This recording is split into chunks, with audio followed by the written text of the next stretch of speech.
तांदूळ आणि टोमॅटो पासून बनवूया खूप मस्त पोटभरीचा राईस। कमी साहित्य, करायला एकदम सोपा, उत्तम चवीचा आणि एकदम झटपट। त्यासोबत बनवूया खमंग काकडीचं रायतं। मध्यम आकाराचे 2 टोमॅटो घेतलेले, लाल भडक घेतलेले, ते रंगाने पिकलेले घ्यायचे आणि लाल भडक घ्यायचे। आल्याचा एक छोटा तुकडा घेतलेला आहे, लसूण 6-7 पाकळ्या घेतलेले आहे आणि 2 लाल मिरच्या घेतलेल्या आहेत। आता हे सर्व साहित्य आपण एका उकळीतून काढायचं, म्हणजे पाण्यातून उकळून काढायचं, म्हणजे याचे टोमॅटोच्या साली सैल होतील, मग ते आपल्याला सहज निघतील। आलं, लसूण, मिरची आणि हे 2 टोमॅटो टाकलेले आहेत। एक 2 ते 3 मिनिट हे उकळून घेऊया। 2 टोमॅटो होते, त्याची साल काढून घेतली, देठ काढून घेतलेलं आहे आणि थोडंसं काप त्याचे करून घेतले तरी पण चालतील, म्हणजे मिक्सरमध्ये पाणी उडणार नाही। आता त्याच्यामध्ये आलं टाकूया। आलं आपण आदनात घातलं होतं, ते पण शिजलेलं आहे। लसणाच्या पाकळ्या, लाल सुकी मिरची। आता हे सर्व आपण बारीक वाटून घेऊया। टोमॅटोची प्युरी करून घ्यायची। टोमॅटोची प्युरी आपली झालेली आहे। आता त्याच्यामध्ये काश्मीरी तिखट टाकूया अर्धा चमचा, रंगासाठी टाकलेलं आहे, म्हणजे भाताला रंग चांगला येईल। थोडंसं मिक्स करून घेऊया, किंवा वाटताना जरी टाकला तुम्ही काश्मीरी मिरची पावडर तरी पण चालेल। काश्मीरी मिरची पावडर टाकल्यामुळे रंग एकदम लाल भडक आलेला आहे। आता हा लॉंग ग्रेन तांदूळ घेतला होता, 80 ते 90% भात शिजवून घेतलेला आहे आणि ताटात पसरून ठेवलेला आहे गार होण्यासाठी, म्हणजे ही शीतं सगळी अशी मोकळी होतील। लॉंग ग्रेन तांदूळ वापरायचा, म्हणजे भात चिकट नाही होत। भात असा मोकळा मोकळा शिजवून घेतलेला आहे। आता भातावर 1 चमचा तूप टाकून घेऊया, म्हणजे शीते एकमेकांना चिकटणार नाही। थोडासा भात तेलकट झाला की मोकळा होईल।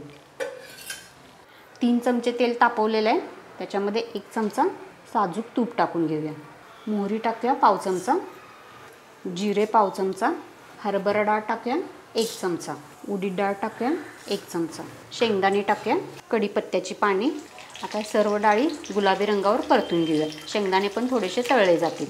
डाळी चांगल्या गुलाबी रंगावर तळलेल्या आहेत। कांदा टाकून घेऊया।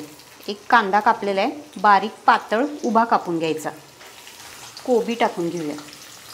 वालाच्या शेंगा टाकून घेऊया। थोडासा टोमॅटो टाकूया। आता हे सर्व साहित्य मी थोडं थोडं टाकलेलं आहे, परतून घेऊया।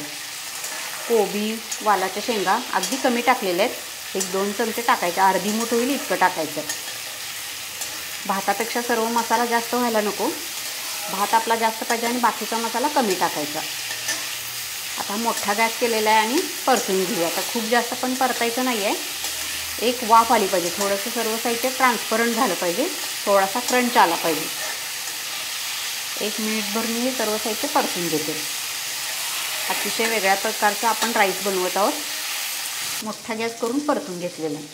आता याच्यामध्ये आपण टोमॅटोची प्युरी टाकून घेऊया। आता आपण टोमॅटो शिजवून घेतला होता, आलं लसूण पण शिजवून घेतलेलं आहे, त्यामुळे आपल्याला कच्चा स्वाद येणार नाही।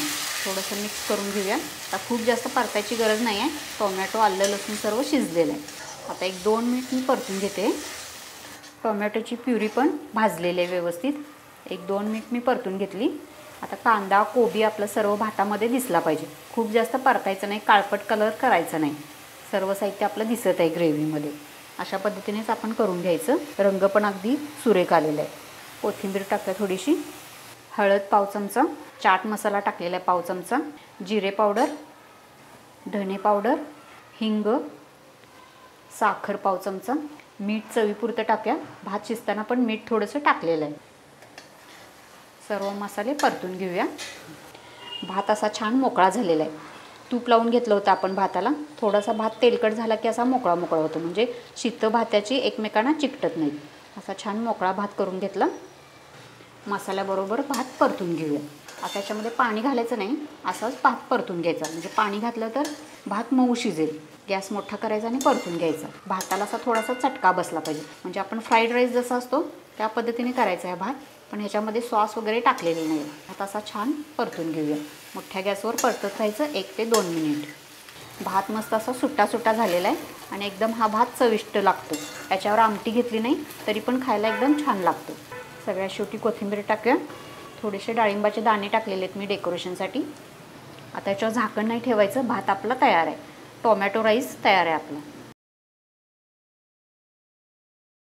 सगळ्यात अगोदर आपण फोडणी करून घेऊया। फोडणी आपल्याला ही गार करून घ्यायची, त्यासाठी आपण करून ठेवूया, म्हणजे गार होईल बाकीचं काम होईपर्यंत। मोहरी घेतलेली आहे, मोहरी तडतडू देऊया। जिरे, हे शेंगदाणे थोडेसे जाडे भरडे कुटून घेतलेले आहेत। शेंगदाणे थोडेसे गुलाबी रंगावर भाजून घेऊया तेलाबरोबर। मिरची, कढीपत्ता, मिरची भाजून घेऊया, कढीपत्ता पण फ्राय करूया व्यवस्थित, म्हणजे सुगंध चांगला येईल कढीपत्त्याचा. मिरची भाजलेली आहे. हिंग टाकूया चिमूटभर, कोथिंबीर टाकूया थोडीशी, मिक्स करूया. फोडणी थंड व्हायला देऊया. एक फुलपात्रावरून दही घेतलेलं आहे. हे घट्ट साईचं दही घ्यायचं आहे, म्हणजे रायता एकदम क्रीमी होतो. दही रवीनं थोडंसं घुसळून घेऊया, फेटून घेऊया थोडंसं.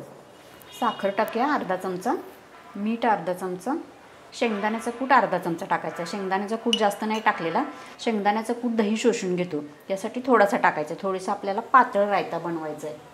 काकडी ही कोवळी होती, त्यासाठी मी याची साल नाही काढून घेतलेली. काकडी टाकून घेऊया. टोमॅटो, काकडी जास्त टाकायची आहे, टोमॅटो थोडासा टाकायचा आहे. कांदा पण थोडा टाकायचा. काकडी आपल्याला जास्त टाकायची आहे, टोमॅटो कांदा थोडा थोडा टाकायचा. फोडणी आपली थंड झालेली आहे, ती टाकून घेऊया. कोथिंबीर टाकूया.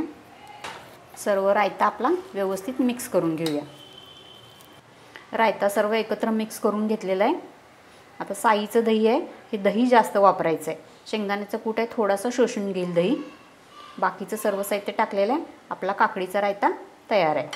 भाताबरोबर खाण्यासाठी काकडीचा रायता आपण केलेला आहे. सगळ्यात शेवटी डाळिंबाचे दाणे टाकूया. आता अशा पद्धतीने ही बनवलेली आहे. थोडीशी अशी सरसरीत बनवायची, दही जास्त घालायचं म्हणजे छान होते एकदम. आणि साईचं दही असलं की एकदम क्रीमी लागतं आणि असे पातळ नाही होत. आपण एरवी दही घातलं ना पातळ होते कोशिंबीर किंवा रायतं, तर साईचं दही वापरायचं म्हणजे छान अशी पातळ नाही होत, अशीच राहते ही शेवटपर्यंत.